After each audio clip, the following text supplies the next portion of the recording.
messieurs, bienvenue à cette autre édition de la revue de la presse sur Global et Télévision. Et pour ce mercredi 15 mai 2024, ouvrons le bal avec cette actualité qui défraie la chronique au Sénégal, celle de la mise en arrêt pendant 2 mois des travaux de construction du domaine maritime public au Sénégal, justement. Et c'est le cas du journal Libération qui en parle et titre à sa une commission ad hoc mise en place au sein de la primature. Ousmane Sonko fouille le littoral de Dakar. À cet effet, tous les travaux en cours et autres projets de construction sont suspendus pour une période de 2 mois. La quintessence de cette information, c'est à lire en page 4 du journal. Et le Vox Populi, toujours au Sénégal, revient également sur cette information en titrant « Domaine maritime, Sonko sonne l'arrêt de tous les travaux pour 2 mois ». Le Premier ministre entend passer à la vérification des titres délivrés et occupations sur les anciennes comme sur les nouvelles dépendances de ce domaine maritime public dans la région de Dakar. Ce contrôle sera fait dans les domaines juridiques et techniques ainsi que dans le domaine socio-environnemental. Et consultez le Vox Populi en page 5 pour en savoir davantage. Le Sud Quotidien, lui aussi, n'a pas manqué de relever cette actualité en titrant en grande une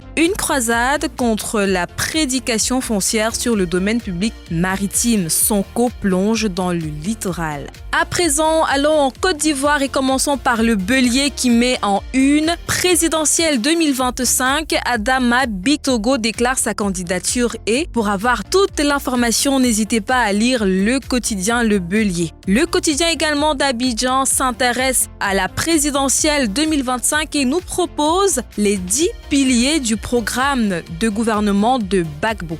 L'article en question met en exergue un système d'assurance maladie mieux structuré. En économie, restons donc en Côte d'Ivoire avec le nouveau réveil qui s'interroge. La Côte d'Ivoire à nouveau PPTE. Dans cet article, vous aurez les explications aveux du ministre des Finances qui dit « Nous avons adhéré à cette facilité pour PPTE, mais nous ne sommes pas PPTE ». Et Fraternité Matin, lui aussi s'intéresse à cette actualité économique et affiche en grande une « Politique d'endettement à Dama Coulibaly, la Côte d'Ivoire ni pauvre ni très endettée ». Le ministre des Finances et du Budget de la République de la Côte d'Ivoire s'est exprimé au sujet pour lever l'équivoque qui plane depuis quelques jours. C'est donc ici que nous mettons un terme à cette revue de la presse sur Global et Télévision. Merci d'avoir suivi et surtout n'oubliez pas d'activer le pouce de notification ou encore de télécharger l'application Global LTV sur Play Store pour ne rien manquer de nos programmes. D'ici à là, prenez soin de vous et à très bientôt.